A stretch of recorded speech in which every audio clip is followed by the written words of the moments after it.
বাংলাদেশের আরেকটি নিষ্পাপ প্রাণ নির্মমতার শিকার। মাত্র ৮ বছরের শিশু আসিয়া, যে এখনও জীবন সম্পর্কে কিছুই জানত না, তাকে নিষ্ঠুরতার শিকার হতে হল।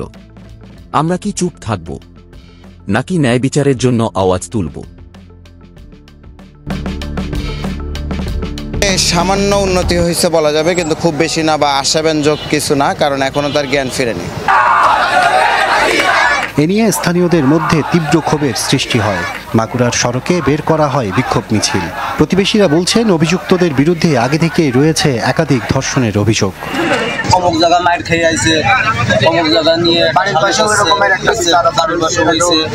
এরকম নিয়ে অনেক কিছুই হয়েছে। ঘটনাস্থল পরিদর্শনে গিয়েছে সেনাবাহিনী সহ পুলিশের ঊর্ধ্বতন কর্তৃপক্ষ। এর মধ্যে ধর্ষণের ঘটনায় ভগ্নিপতি সজীব হোসেন ও বোনের শ্বশুর হিটু মিয়াকে আটক করেছে পুলিশ। যে দুইজনকে অভিযুক্ত করেছে, আমরা সেই দুইজনকে জিজ্ঞাসাবাদের জন্য আটক করেছি। জিজ্ঞাসাবাদ চলছে। আর এই যে ধর্ষণের ব্যাপারে যে আইনি প্রক্রিয়া, এটা প্রক্রিয়াধীন আছে। মাগুরায় ৮ বছরের শিশু আছিয়া বড় বোনের বাড়িতে বেড়াতে এসে বোনের শ্বশুরের ধর্ষণের শিকার হয়। ঘটনাটি গত ৬ মার্চ বৃহস্পতিবার ঘটে। নিষ্পাপ আসিয়াকে নির্মমভাবে ধর্ষণ করে হত্যা করা হয়েছে। যারা এই পৈশাচিক কাজ করেছে, তারা কি পার পেয়ে যাবে? তাদের ক্ষমা নেই।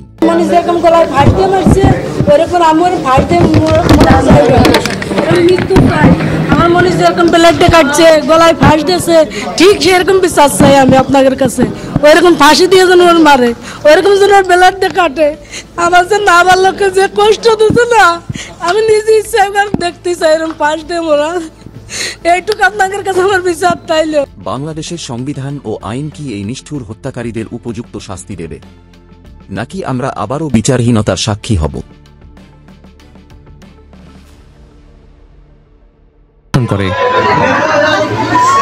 বৃহস্পতিবার সকালে বাড়ির পাশে অচেতন অবস্থায় পড়ে থাকতে দেখে পরিবারের সদস্যরা তাকে হাসপাতালে নিয়ে যান।